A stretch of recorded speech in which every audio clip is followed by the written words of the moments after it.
On va regarder ce matin un thème que j'aime beaucoup, qui pour moi est vraiment actuel dans les temps dans lesquels nous vivons, qui est le thème des Naziréens.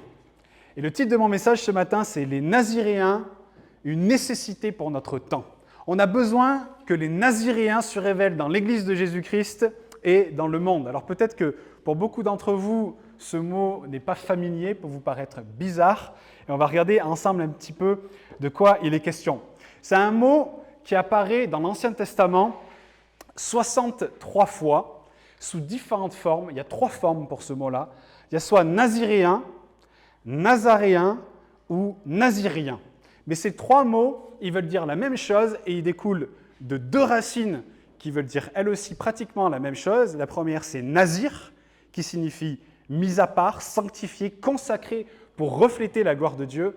Et une deuxième racine qui est nazar, qui nous parle de se dédier, se consacrer et se dévouer. Et on voit dans la Bible que le naziréen, en fait, c'est une personne qui fait un vœu et qui se soumet volontairement à certaines privations en vue de se consacrer totalement à Dieu. Et ces privations, elles sont notamment au nombre de 3. La première, c'est de ne pas se couper les cheveux. La deuxième, c'est de ne pas boire d'alcool, de ne pas manger tout ce qui provient de la vigne, que ce soit même le raisin, les pépins, la chair du raisin. C'était proscrit totalement. Et la troisième chose, c'était de ne pas s'approcher d'une personne morte ou des morts. Et une quatrième qu'on pourrait ajouter à cela, qui était de vivre en étant séparé du monde. Et on va approfondir cela ensemble ce matin et regarder avec équilibre, et j'insiste sur avec équilibre, ce qu'on peut tirer de cela pour nous aujourd'hui. Donc la première fois que cette notion de naziréa, de vœu de naziréen apparaît dans la Bible, c'est dans Nombre 6, les versets 1 à 8, et on va le regarder ensemble. Ça nous dit ceci, « L'Éternel parla à Moïse et dit « Parle aux enfants d'Israël et tu leur diras, lorsqu'un homme ou une femme se séparera des autres en faisant un vœu de naziréa pour se consacrer à l'Éternel, il s'abstiendra de vin et de boissons enivrantes. Il ne boira ni vinaigre fait avec du vin, ni vinaigre fait avec une boisson enivrante. Il ne boira d'aucune liqueur tirée des raisins, et il ne mangera point de raisins frais, ni de raisins secs. Pendant tout le temps de son naziréa, il ne mangera rien de ce qui provient de la vigne, depuis les pépins jusqu'à la peau du raisin. Pendant tout le temps de son naziréa, le rasoir ne passera point sur sa tête, jusqu'à l'accomplissement des jours pour lesquels il s'est consacré à l'Éternel. Il est saint, il laissera croître librement ses cheveux. Pendant tout le temps qu'il a voué à l'Éternel, il ne s'approchera point d'une personne morte, il ne souillera point à la mort de son père, de sa mère, de son frère ou de sa sœur, car il porte sur sa tête la consécration de son Dieu. Pendant tout le temps de son naziréa, il sera consacré à l'Éternel. » La première chose qu'on voit dans ce texte, c'est que cet appel, cette vocation, elle n'était pas réservée à une élite, elle n'était pas réservée à une catégorie de personnes, mais elle était pour chaque homme et chaque femme qui désirait se consacrer d'une manière particulière à Dieu. Et on connaît dans la Bible seulement 3 cas de naziréens permanents, peut-être vous les connaissez. Est-ce que vous pouvez m'en citer un ou 2 là? Alors il y en a un, c'est Jean-Baptiste. Ouais. Deuxième, Samson. Et le troisième, ça commence par Sam et ça finit par Uel. Samuel. Samuel a été le troisième. Ces 3 hommes ont été 3 hommes qui ont fait ce vœu de naziréa d'une manière permanente. Et Dieu les avait mis à part en vue de quelque chose de bien particulier et surtout quelque chose de profondément puissant. Pour Samuel, c'était la parole prophétique. Pour Samson, c'était la délivrance d'un peuple au travers de sa force physique, de sacrés biscottos, parce qu'on voit qu'il a fait des choses incroyables. Et pour Jean-Baptiste, c'était la prédication passionnée en vue de la venue de Jésus. Et chacun d'eux, dans sa génération, a changé, a impacté le cours de l'histoire. Et j'ai remarqué ce matin, d'ailleurs, ça m'est venu, que si vous remarquez, ces 3 hommes, ils ont un point en commun, c'est que tous les 3 avaient une mère qui était stérile. Les 3 sont un miracle de Dieu face à la stérilité, face à une situation où ils ne pouvaient pas avoir d'enfants. Et la plupart du temps, ces vœux de naziréa, autant il y a ces 3 cas qui sont des cas permanents, mais il y avait aussi des cas de vœux temporaires, des gens qui se mettaient à part pour Dieu, qui se consacraient à Dieu pour peu de temps. Et c'était une possibilité pour ceux qui, comme les Lévites à l'époque, voulaient être proches de Dieu et voulaient remplir certaines tâches ou vocations, de faire ce vœu de naziréat. Parce que je vous rappelle une chose, c'est que dans l'Ancien Testament, seuls les Lévites étaient mis à part pour la prêtrise, pour le service de Dieu et pour être tout particulièrement à part pour Dieu. Tout le peuple était appelé à être consacré à Dieu, mais eux l'étaient d'une manière toute spéciale. Mais grâce au naziréat, grâce à cette option que Dieu a mis en place, ça permettait à des gens qui n'étaient pas lévites de se consacrer à Dieu volontairement d'une manière particulière. Et on voit concernant les Lévites à la naissance qu'ils avaient l'obligation de se consacrer à Dieu. Ils n'avaient pas le choix, ils devaient être consacrés à Dieu. On voit ça dans Nombre 3, des versets 12 à 13, ça permet aussi de se rappeler pourquoi. Dieu dit ceci, « J'ai pris les Lévites du milieu des enfants d'Israël à la place de tous les premiers-nés, des premiers-nés des enfants d'Israël. Et les Lévites m'appartiendront, car tout premier-né m'appartient. Le jour où j'ai frappé tous les premiers-nés dans le pays d'Égypte, je me suis consacré tous les premiers-nés en Israël, tant des hommes que des animaux, ils appartiennent à l'Éternel. » Donc on voit que lorsque Dieu, d'une manière miraculeuse, a sauvé tous les premiers-nés d'Égypte, vu qu'ils devaient mourir et que lui les a sauvés, il a dit, ils m'appartiennent et ils vont me servir. Et ça, c'était la base de ce fondement. Puis ensuite, les Lévites, pour une histoire bien longue, ont été consacrés ensuite à Dieu. Mais en fait, les Lévites n'avaient pas le choix. Mais les Naziréens, eux, ils s'appropriaient ce choix. Ils s'appropriaient ce choix de se séparer d'avec le reste du peuple, de se mettre à part pour Dieu tout entier pour lui. Et ça, mes amis, c'est quelque chose qui est vraiment lourd de sens pour nous, parce qu'en fait, les Naziréens ont été les précurseurs de ce qu'on est appelé à vivre aujourd'hui et que la Bible appelle le sacerdoce royal. Le sacerdoce royal, c'est quelque chose qu'on retrouve dans la Bible et qui parfois est un peu, pareil, difficile, mystérieux. On voit ça dans 1 Pierre, au chapitre 2, au verset 9, il dit « Vous êtes une race élue, un sacerdoce royal, une nation sainte, un peuple acquis, afin que vous annonciez les vertus de celui qui vous a appelé des ténèbres à son admirable lumière. » Le sacerdoce, c'était tout simplement la prêtrise, c'était ce service, cette consécration qui était pour Dieu et qui était réservée aux Lévites. Mais par Jésus-Christ, maintenant, c'est ouvert à chacun d'entre nous. Chacun d'entre nous, on a la possibilité de venir devant Dieu, de se consacrer à Dieu, de servir Dieu.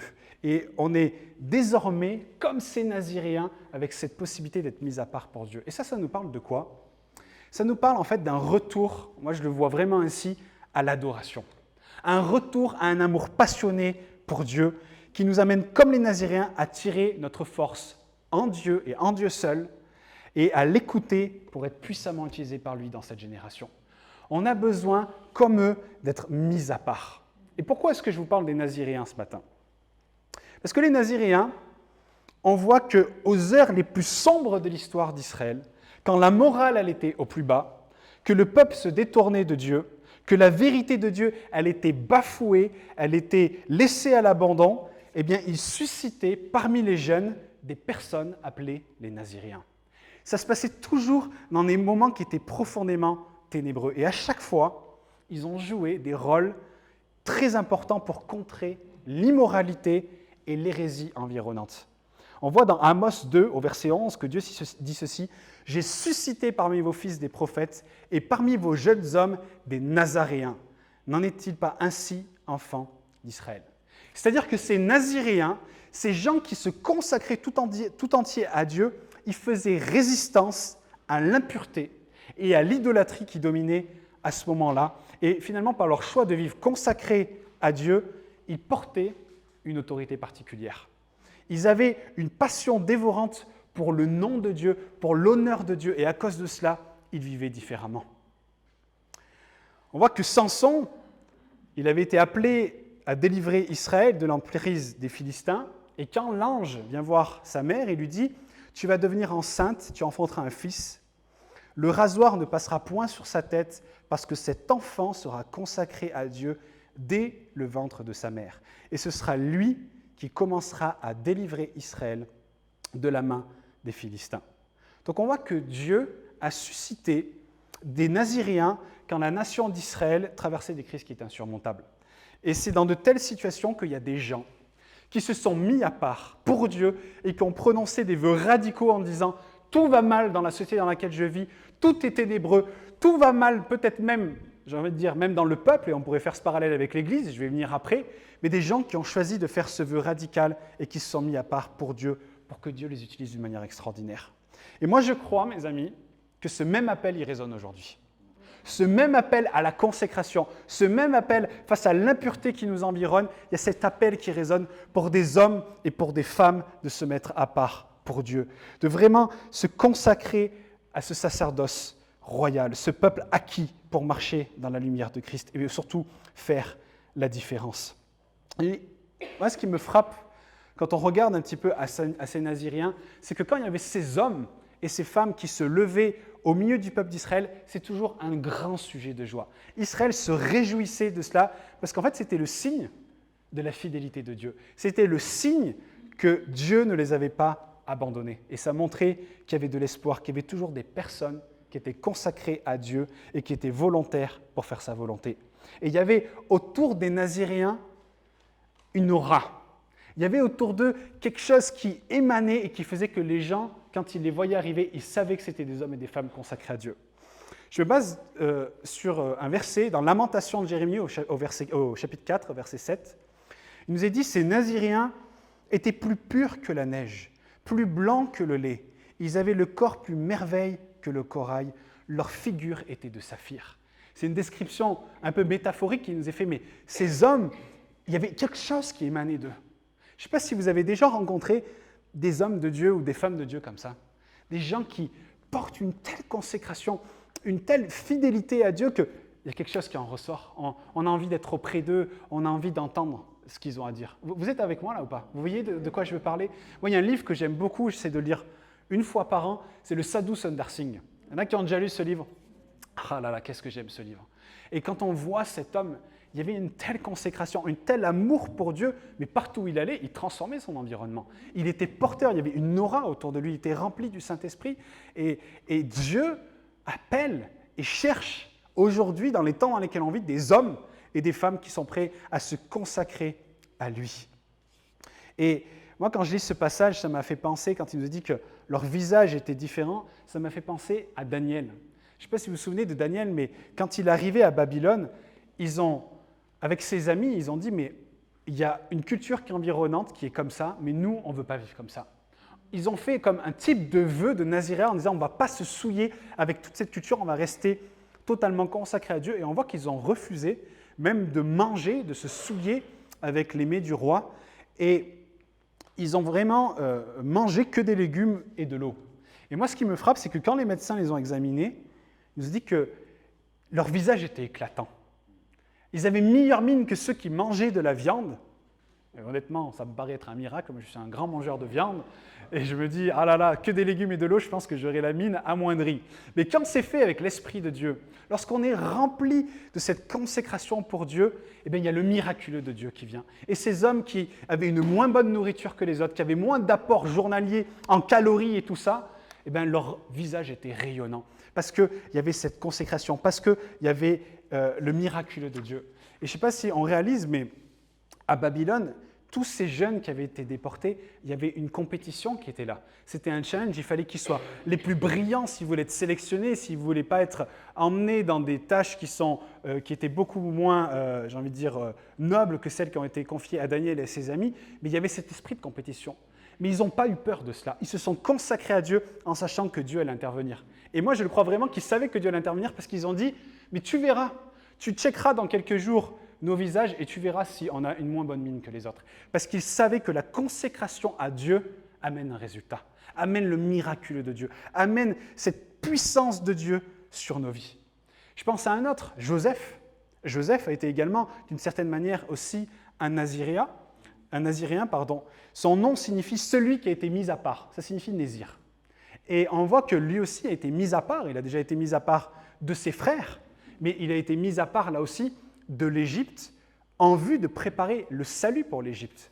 Et on voit qu'il a été totalement consacré à Dieu et il est l'image finalement du pourvoyeur du peuple de Dieu. Et ça, c'est quelque chose qu'il faut vraiment qu'on comprenne tous, c'est que la consécration, elle fait de nous des héritiers du royaume de Dieu. Elle fait de nous un outil pour bénir le peuple de Dieu et pour bénir le monde. Je ne sais pas si vous vous souvenez quand même de Joseph, mais il nous a dit que le monde entier venait pour avoir à manger. Grâce à la sagesse d'un homme et, j'ai envie de dire, ce que Dieu avait révélé au travers de Joseph. Mais comment Joseph avait pu savoir ces choses-là? Parce qu'il était consacré à Dieu. Quand on est consacré à Dieu, Dieu nous parle d'une manière particulière. Dieu nous révèle ses plans, Dieu nous révèle ses projets. Et ça, c'est réservé à ceux qui sont consacrés. Combien de fois on est là, et même ce matin encore à la prière, on prie, on dit Seigneur, mais on veut voir tes miracles, on veut voir ta puissance, on veut voir des gens être délivrés, on veut voir des centaines venir à toi. Mais quel est le fondement de nos vies sur lequel Dieu peut construire quelque chose? Si c'est plein de souillures, si c'est tout pourri, si on vit pour nous-mêmes, quelle attitude Dieu a-t-il pour venir construire sur nous quelque chose qui va pouvoir être une bénédiction pour les nations? C'est une question que je me pose. Je me dis, mais forcément, il y a quelque chose qui ne va pas. Ces hommes qui étaient consacrés, il y avait un résultat. Pour qui est-ce que nous vivons?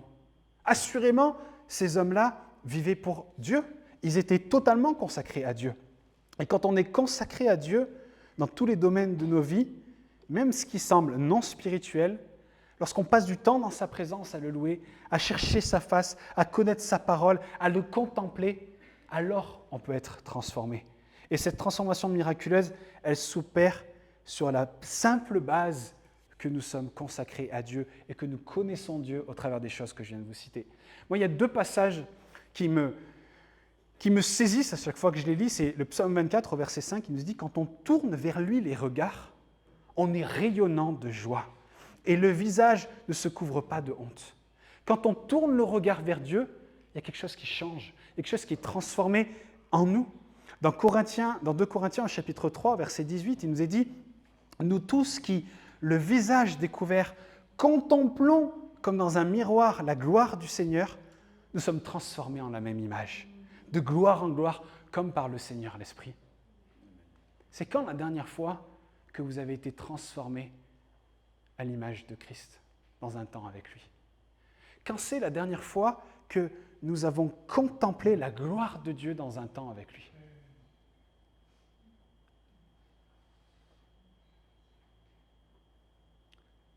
Moi, ça fait longtemps. Trop longtemps. Quand on est consacré à Dieu, quand on n'est pas à regarder notre montre, quand on cherche sa face d'une manière honnête, vraie devant lui, quand on est là en disant « Seigneur, je suis là ». Regardez tout ce que ces hommes ont dit. Ils ont dit « Je suis là, envoie-moi ».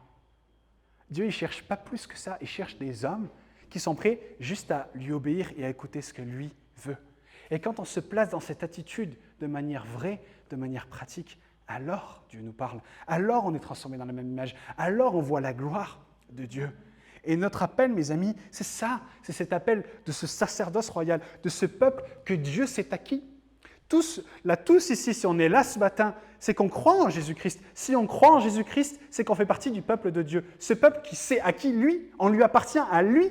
Et parce qu'on lui appartient, s'il dit « fais ceci », on devrait faire ceci. S'il dit « fais cela », on devrait faire cela. Et le pire, c'est que quand on le fait, c'est toujours bon pour nous, en plus. Et ça va porter du fruit. Et ça va pouvoir dégager quelque chose qui va pouvoir toucher les nations, toucher les gens. On est appelé à être ce peuple acquis, qui est là pour refléter la gloire du Seigneur dans cette société qui est sombre, qui est immorale, qui est ténébreuse. Ouvrons les yeux sur la société dans laquelle nous vivons. Et en fait, c'est tout simplement, ça veut dire quoi ça? C'est être des témoins de Jésus-Christ. Jean-Baptiste, pour moi, a été le témoin par excellence à son maximum quand lui qui était lui-même naziréen, dans Matthieu 11, 11, Jésus dit de lui, « Je vous le dis en vérité, parmi ceux qui sont nés de femmes, il n'en a point paru de plus grand que Jean-Baptiste. » Vous imaginez Jésus qui dirait ça de vous, ou de moi, ou de nous? Et il ne disait pas parce qu'il était grand en taille, ou qu'il était super fort, super bon, mais parce qu'il était consacré à Dieu. Avant sa naissance, l'ange du Seigneur avait visité son père, Zacharie, lui a dit « Ton fils sera grand devant le Seigneur. Il ne boira ni vin, ni liqueur enivrante. Il sera rempli de l'Esprit Saint dès le sein de sa mère. » Il avait été mis à part pour Dieu avant sa naissance. Et cette consécration extraordinaire de Jean-Baptiste allait lui permettre une chose, préparer la venue de Jésus. Ça, c'était la mission de Jean-Baptiste. C'était l'appel de Jean-Baptiste. Mais tous ici, on a reçu un appel. Dieu nous a confié des dons, Dieu nous a confié des talents. Et il veut que nous soyons mis à part pour lui afin d'accomplir cela. Et Jean-Baptiste a été une énorme influence pour sa génération, en conséquence du vœu qu'il avait fait dans son obéissance et dans son abandon total à l'action du Saint-Esprit. Il nous est dit, il ramènera plusieurs des fils d'Israël au Seigneur leur Dieu. Il marchera devant Dieu avec l'esprit et la puissance d'Élie pour amener le cœur des pères vers les enfants et les rebelles à la sagesse des justes, afin de préparer au Seigneur un peuple bien disposé. Et c'est ce qu'a fait Jean-Baptiste. Et moi, je suis convaincu que Jean-Baptiste n'aurait jamais pu accomplir une telle destinée sans d'abord suivre les exigences de la consécration du Naziréen. On voit qu'il a jeûné, on voit qu'il a prié, qu'il avait cette dépendance au Saint-Esprit. Et ça, c'était, comme je vous disais, le socle, la base sur laquelle Dieu a pu construire. Et au-delà de ça, eh bien, il a pu toucher et manifester sa gloire à tellement d'hommes. Je ne sais pas pour vous, mais moi, Jean-Baptiste, j'ai toujours trouvé ça mystérieux, cet appel qu'il a reçu de Dieu. Il baptisait les gens, mais avant que Jésus ne vienne, et il les appelait en fait à la repentance. Véritablement, il a préparé un reste, un peuple, à comprendre et recevoir ce que Jésus allait amener. Vraiment, il a vraiment préparé le chemin du Seigneur. Il a vraiment accompli ce que Dieu lui avait demandé. Il a manifesté la gloire de Dieu parce qu'il était mis à part. Et il faut qu'on se souvienne qu'une vocation extraordinaire requiert toujours une consécration extraordinaire. Toujours, ça nécessite de nous mettre à part. Et j'aimerais qu'on ouvre les yeux 2 minutes là-dessus, mais on est également, nous aussi, appelés à une vocation qui est extraordinaire. On est appelés à quelque chose que Dieu a préparé avant la fondation du monde pour que l'on puisse l'accomplir. Il nous est dit, dans Matthieu 28, « Allez, faites de toutes les nations des disciples, les baptisant au nom du Père, du Fils et du Saint-Esprit, et enseignez-leur à observer tout ce que je vous ai prescrit. » Ça, c'est la vocation extraordinaire que chacun d'entre nous en a reçue de manière commune. Maintenant, cette vocation, pour chacune de nos vies, elle va se manifester de manière différente au travers des dons et des talents qu'on a reçus. Mais j'aimerais qu'on réalise une chose. Est-ce que nous réalisons que nous avons reçu de Dieu une vocation extraordinaire ? Je ne suis pas en train de vous faire du corporate, là. Je ne suis pas en train de vous dire vous êtes des super-héros, on est génial, on est extraordinaire. Mais est-ce qu'on réalise ce que Dieu a déposé avant la fondation du monde dans nos vies pour qu'on l'accomplisse ? Est-ce qu'on réalise que Dieu, qui a créé toutes choses, qui a créé chacun d'entre nous, qui a créé l'univers, a pris le temps de préparer quelque chose pour vous et moi? Est-ce qu'on réalise cela? Vous n'avez pas l'air de réaliser. Vous n'avez pas des têtes de gens qui réalisent. Écoutez ceci, j'aimerais que vous imaginiez quelque chose. J'aimerais que vous imaginiez maintenant dans vos têtes la personne que vous admirez le plus dans votre vie. Ce n'est pas quelqu'un forcément que vous connaissez. Quelqu'un peut-être, je ne sais pas, un grand chef d'entreprise dans le monde. Ou pensez à la personne la plus respectable, la plus brillante, la plus incroyable que vous aimeriez rencontrer dans votre vie. Prenez 10 secondes là. Réfléchissez à ça. Parmi tous les hommes de la Terre, et sortez-moi pas Jésus-Christ, d'accord? Je vous parle de quelqu'un de vivant. Soyez pas trop spirituel. C'est bon? Est-ce que vous avez tous quelqu'un en tête? C'est bon? OK. Maintenant, imaginez que cette personne vient un jour chez vous, cette personne aussi importante et incroyable soit-elle, vient chez vous, sonne à votre porte et vous dit « Écoute, j'ai besoin de toi pour le projet sur lequel je suis en train de travailler ou la chose que je suis en train de mettre en place. » Imaginez cette personne qui va dire ça. Et peut-être que vous n'êtes peut-être pas qualifié, ou peut-être que vous n'avez pas la connaissance nécessaire, ni même les études, ou je ne sais pour le faire. Mais cette personne, elle vient, elle vous demande de venir l'aider. Je ne sais pas qui vous avez imaginé, mais moi, j'imagine ça dans ma tête. Je peux vous dire que si je le vois sonner à ma porte, je pense que je vais tomber dans les pommes. Mais encore plus si j'imagine que cette personne vient, mais j'ai besoin de toi pour ce projet que je suis en train de faire. Je dis, mais j'ai aucune compétence. Je n'ai pas fait des études comme toi, je ne suis pas intelligent comme toi. Mais il dit, non, mais j'ai besoin de toi. Maintenant, imaginez que c'est Dieu. C'est Dieu lui-même qui vient et qui sonne à la porte de nos vies en disant, j'ai un projet, j'ai un plan. Et aussi imparfait et aussi inapte que tu sois, j'ai prévu de l'accomplir avec toi. Vous savez, est-ce qu'on réalise la folie que Dieu a choisi de nous utiliser, nous, pour accomplir sa volonté? Vous vous rendez compte qu'en claquant des doigts, toutes les nations pourraient être des disciples, si Dieu le faisait.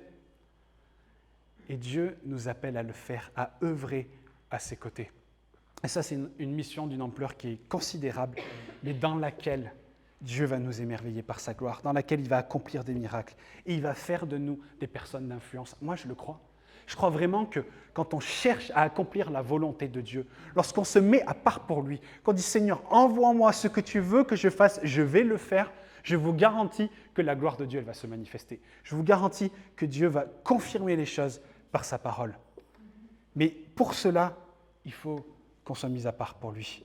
Et on sera surpris.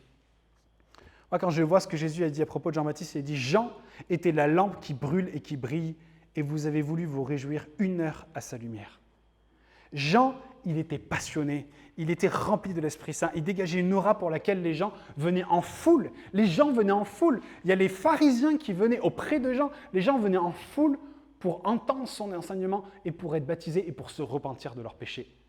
Certes, il nous est dit qu'ils n'en étaient que 1 heure. Ça veut dire qu'ils n'ont pas compris totalement ce dont il était question. Mais les gens venaient en foule parce qu'ils dégageaient quelque chose. Et cet appel est celui de chacun d'entre nous. Cet appel d'être en dehors de ce monde, de briller d'une manière particulière, c'est le nôtre. Et même si l'ange de l'Éternel il a dit à Zacharie que son fils il serait consacré comme naziréen, il a fallu que Jean-Baptiste il fasse ce choix lui-même. Il a fallu qu'il fasse ce choix de dire « Ok, j'ai telle destinée qui a été prononcée sur ma vie, mais maintenant je sais qu'il faut que je fasse ce choix et que j'obéisse à sa voix. » Ce matin, peut-être que vous ne l'avez pas réalisé, mais je veux vraiment appuyer que vous le réalisiez tous. Dieu, de la même manière qu'il a prophétisé sur Jean-Baptiste, il prophétise sur chacun d'entre nous. Il nous est dit dans Ephésiens 2,10 qu'il a préparé des bonnes œuvres pour chacun d'entre nous. Je dis, mais est-ce qu'on considère l'amour de Dieu qui a pris le temps avant que tout soit créé de se poser avec son papier, son crayon en disant « Pour Jean-Pierre, j'ai prévu ça. Pour Jérémie, j'ai prévu ça. » Pour chacun d'entre nous, il a prévu quelque chose. Il a pris le temps, il s'est posé. Il a dit « Mais je vais lui confier tel don, tel talent, telle destinée. » Il s'est posé. Et ça, il l'a prophétisé sur chacune de nos vies. Et si vous ne l'aviez pas entendu, maintenant vous l'entendez. Et ça veut dire quoi? C'est-à-dire que face à cette vérité, il y a maintenant une responsabilité qui est la nôtre. Est-ce qu'on va dire oui à la vocation, l'appel et les consignes que Dieu donne sur notre vie, ou est-ce qu'on va dire non?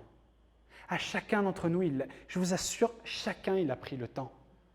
Je parle avec certains d'entre vous, des fois, mais je ne suis pas capable de faire ci, je ne suis pas capable de faire ça, et ci, et ça, et mi, et ci, et que. Ça, c'est la peur qui parle. Quand c'est comme ça, il faut courir dans la présence de Dieu, parce qu'il nous dit que l'amour de Dieu bannit la crainte. On a besoin de dire, Seigneur, remplis-moi de ton amour, remplis-moi de cette appartenance que j'ai en toi pour que je vois que les peurs que j'ai, elles tiennent que dalle. Elles tiennent que dalle devant ce que toi, tu as prévu pour moi. Il a prononcé sur chacun d'entre nous une vocation, une destinée. Et j'aimerais aussi spécifier à ceux qui ont les cheveux les plus blancs d'entre nous, que peut-être vous avez 60 ans, 70 ans, 75 ans, 80 ans. Dieu n'en a que faire. Parce que même à cet âge que vous avez, il avait aussi des plans et des projets pour vous. Rappelez-vous de Caleb. Moi, je suis jeune, mais des fois, je me sens tellement fatigué. Et je dis, comme Caleb, il était là au bout de 40 ans, il a dû attendre que tout le monde meure. Et quand tout le monde est mort, qu'il avait 40 ans de plus, il a dit, je me sens jeune et vigoureux comme il y a 40 ans en arrière. Pourquoi? Mais pourquoi? Parce qu'il était consacré à Dieu. Il s'était mis à part pour Dieu. Et il savait que, mais enfin, il allait pouvoir rentrer dans les projets et les plans que Dieu avait prononcés pour le peuple d'Israël. Il y en a plein qui l'avaient refusé, mais lui, il l'avait accepté. Et il avait hâte. Il avait hâte de rentrer dans les plans et les projets que Dieu avait pour lui. Et il était rempli de force, rempli de vigueur. Et vraiment, je vous invite, moi, à prononcer cela. Si vous êtes retraité, si vous pensez que c'est fini, je vous garantis que ce n'est pas fini. Ça, c'est la pensée des pauvres. Mais nous, on est riches en Christ. Il a un appel, une destinée pour nous. Et qu'on proclame en disant, Seigneur, j'ai 60 ans, j'ai 70 ans, mais je crois que tu as une destinée pour moi. Je crois que j'ai encore des choses à faire dans ce monde. Je crois que tu m'appelles à briller dans les ténèbres. On est appelé à cela.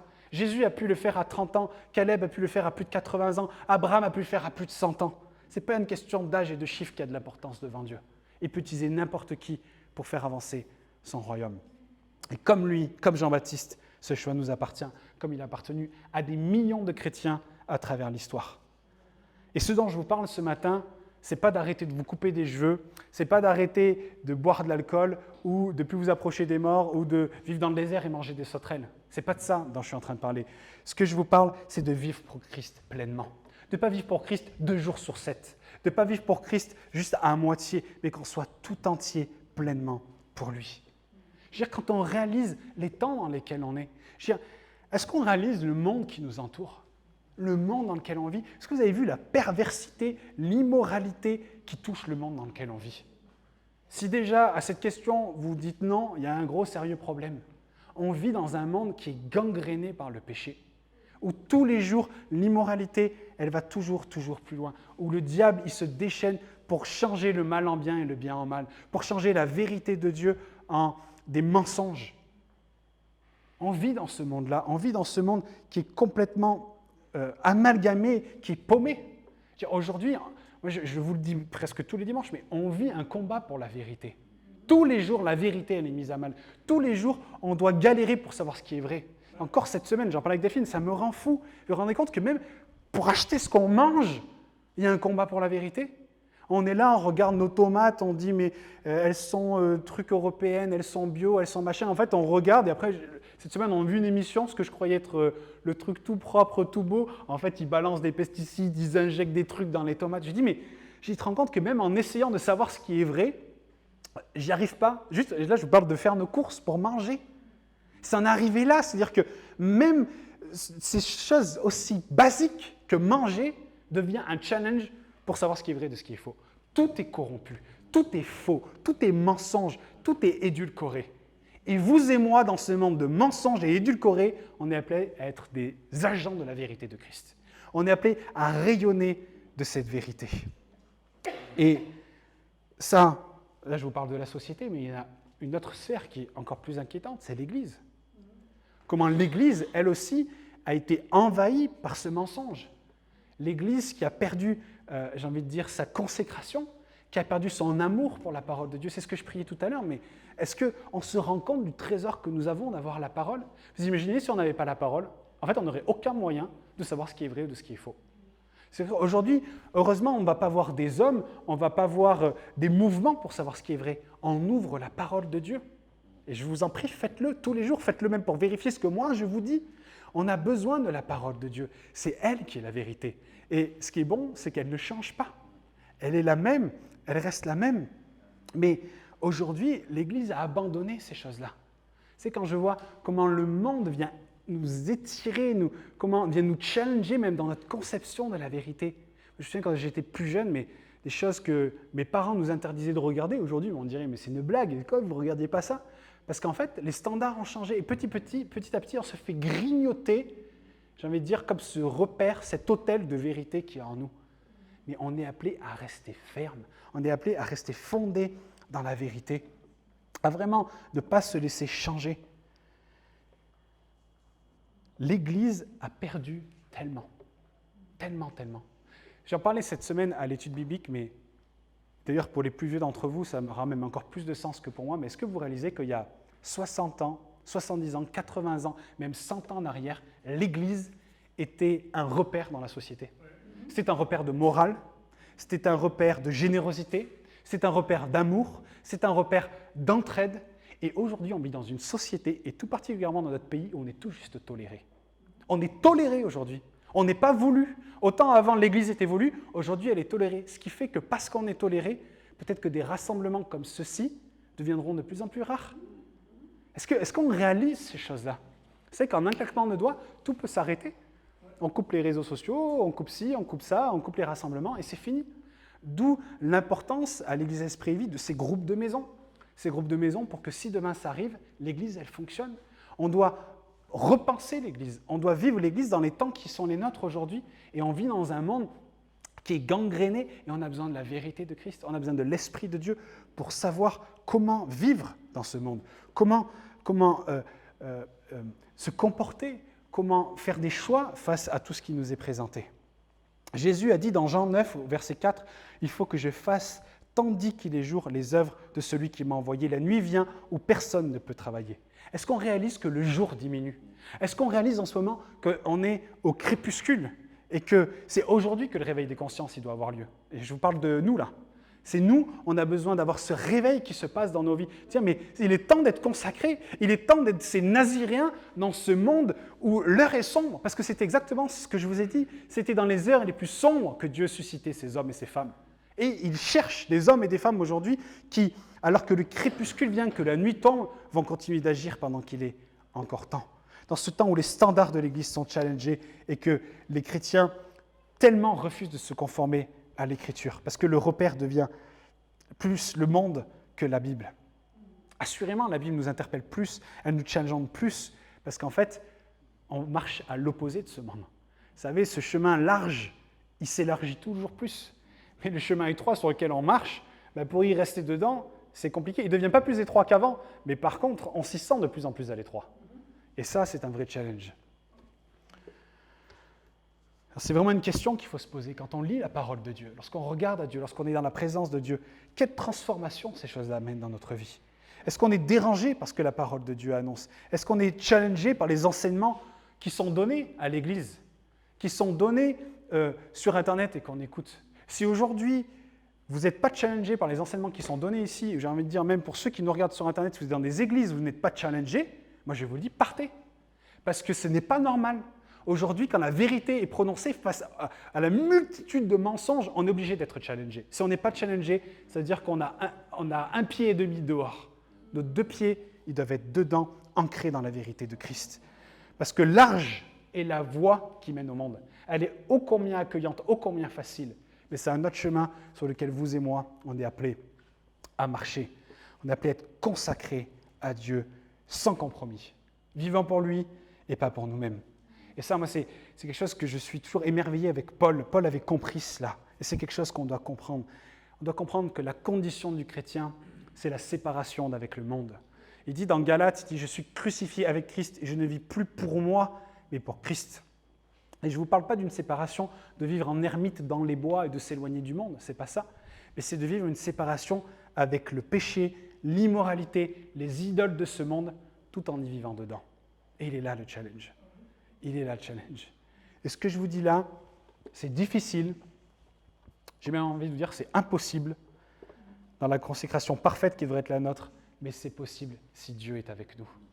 Rappelez-vous, c'est ce que je disais dimanche dernier avec le baptême. Si on essaie de changer par nos propres forces, c'est juste des résolutions. Et les résolutions, elles tombent à l'eau.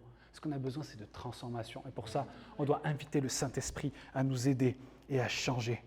Moi, j'aime beaucoup ce verset où Jésus dit dans Jean 14, 18, « Je ne vous laisserai pas orphelins ». Moi, j'aime ce passage parce qu'il parle, certes, qu'on est ses fils et ses filles, mais je crois surtout qu'il déclare qu'il ne nous laisse pas orphelins face aux challenges et aux défis qui sont les nôtres. Il ne va pas nous laisser seuls. Il va nous aider, il va nous donner les armes pour y arriver. Il est là avec nous, dans la barque, et il nous aide. L'action démoniaque, elle peut augmenter, l'immoralité peut augmenter, la vérité peut être délaissée, mais Dieu pourvoit notre enseignement. Il nous donne les armes spirituelles pour combattre. Et je vous rappelle qu'on ne lutte pas contre la chair et le sang, on lutte contre les principautés du monde des ténèbres. Et c'est pour ça qu'on a besoin de s'armer de la parole de Dieu et de prier et de chercher la face de Dieu. Il ne nous laisse pas orphelins. Et moi, je suis tellement heureux de voir les gens qui rejoignent notre assemblée, des gens qui aiment le Seigneur, de voir aussi le réseau que Dieu tisse au milieu de nous, avec ses ministères aux États-Unis, avec des gens qu'on rencontre. Moi, je vois, Dieu ne nous laisse pas orphelins, il ne nous laisse pas seuls. Il nous envoie vraiment des gens d'une grande qualité, des serviteurs, des gens qui sont là. Et je me dis, mais c'est une telle grâce, merci Seigneur. Mais il y a plus que ça. Il y a plus que ça. Et il faut que vraiment on rentre dans ces choses-là. On veut goûter à la gloire de Dieu. Si ce n'était pas clair, à Esprit et Vie, on veut goûter à la gloire de Dieu. Vous êtes d'accord avec ça? Amen. On veut voir les malades être guéris. On veut communiquer cette grâce. On veut payer le prix qu'il y a à payer. Et au fur et à mesure que les temps avancent, eh bien, on va avoir à faire un choix. Et ce choix, c'est soit Dieu, soit le monde. Soit sa parole, soit la parole du monde. Et je vais bientôt terminer. Je me suis souvenu d'une parole prophétique que Priscilla m'avait partagée, qu'elle avait entendue, je crois que c'était en 2017 ou 2015, et qui m'est revenue subitement. Et ce qui est fou, je crois vraiment que c'est de Dieu, parce que je lui ai posé la question, j'ai dit « Priscilla, tu m'avais parlé de cette parole prophétique en 2015. » Elle me dit « C'est fou, il y a 2 jours, Dieu me l'a rappelé. » Alors je pense que c'est de Dieu ce que je vais vous partager.